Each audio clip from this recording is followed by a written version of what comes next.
Michael, why did you write your book? Well, I would write my book to show that anything's possible, and there's different ways how to learn. Because I can't read or write because I have autism, intellectual disability, and I decided to use my tool that I have. I have uh, speech to text technology, so I talk into it and it reads it back to me. Siri. It's not perfect, Mm. but it helped me out to put my thoughts on a piece of paper, and I wrote my book that way, thinking outside the box. Yeah, fantastic. And I've gone onto your website and I've looked at different bits from the book and watched some of the videos, and it looks fantastic. And we'll make sure before we finish that people know how to buy your book, okay? Um, Yes, but you mentioned autism there and intellectual disabilities. yeah. Why is it important that people talk about them, Michael? Just like everybody else as well, it's just about learning about everybody's abilities and some things that might not be strengths. It's not technically a weakness. It's just not everybody's not good at something. And with when just learning and ask questions and be curious about other people's strengths and stuff, and everybody's different. And with me, I just have autism, intellectual disability.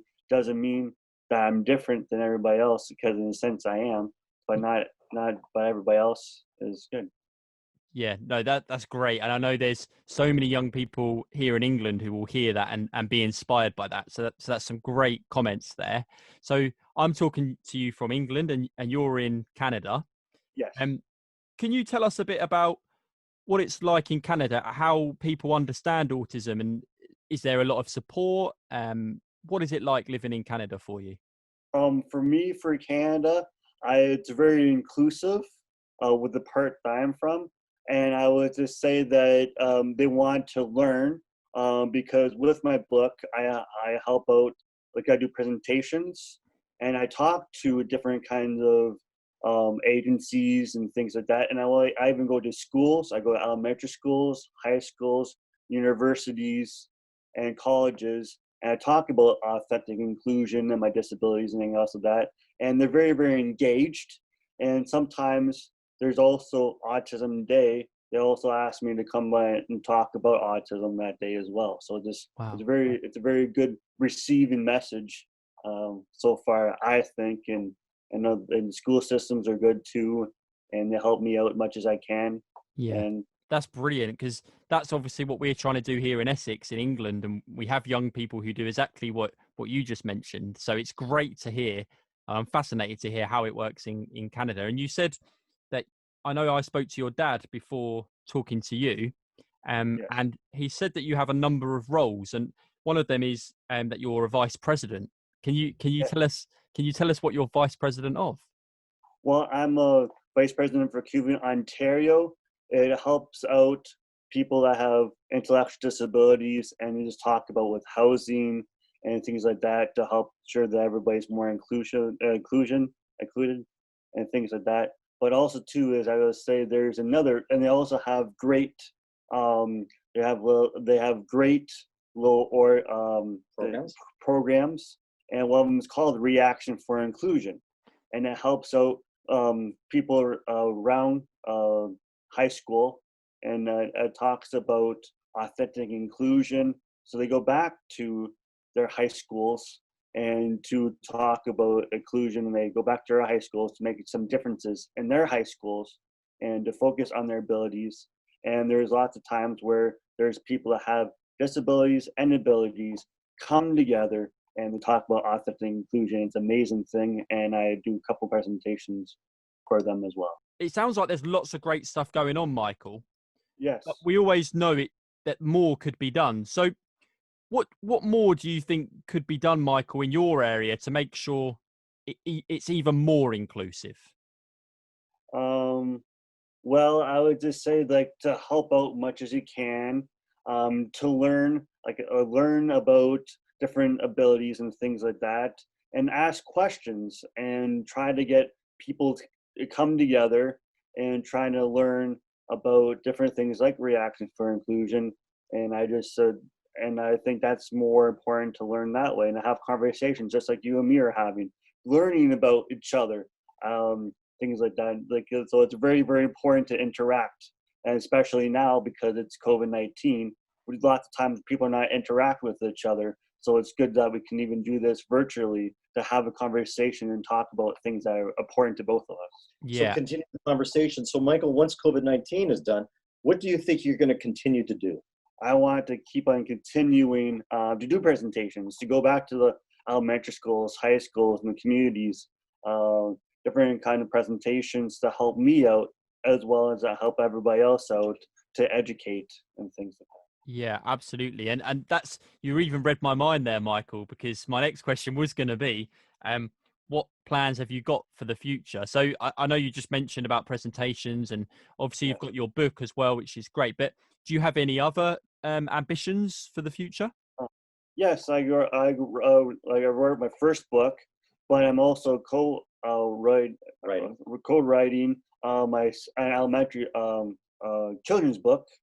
But also too is I'm doing another book, and whenever we'll see, we might have another book. So like it's all depends of how much time I have, because I'm so busy, I don't have all the time. But I just like whatever ambitious I would like to do in life. I have a very supportive family and things like that, and lots of people helping me out. And I feel the work is very important too. So I work at a grocery store, and it's very important to be a member of society that way as well, and actually show worth and value.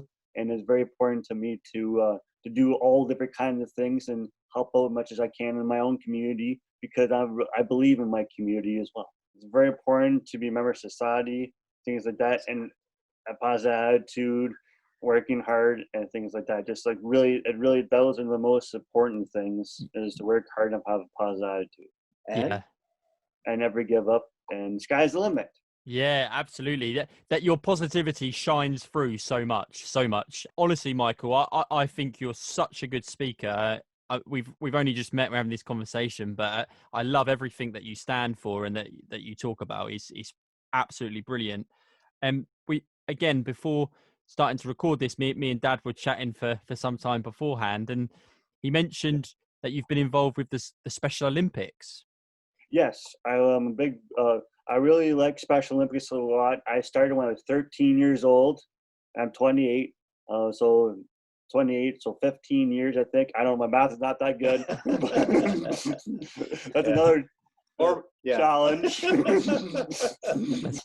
But I've been with Special Olympics for a long time. I've been to provincials a few times. I also got a bronze medal with sports. I played basketball and baseball.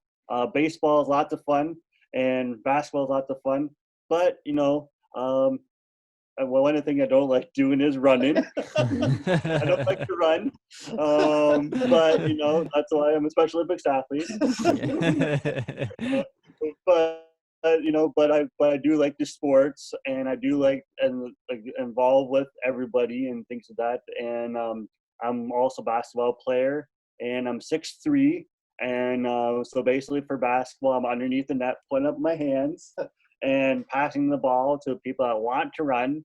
And but it's just like everybody has different abilities and stuff like that, and it's just a great social event. And I really believe in Special Olympics. Yeah.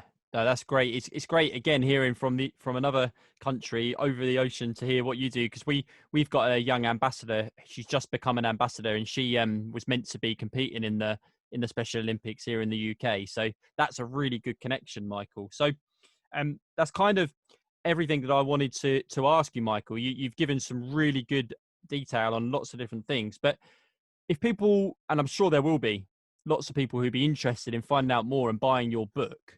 Yes. How can they go and do that? Well, if you go to here'smybook.com, you'll see all the kind of great. My sister created, and her friends created a great website called here'smybook.com. You go and see testimonials and different things. You can buy my book online at Apple Bookstore and on the website as well. And also too is you can contact me for presentations as well too.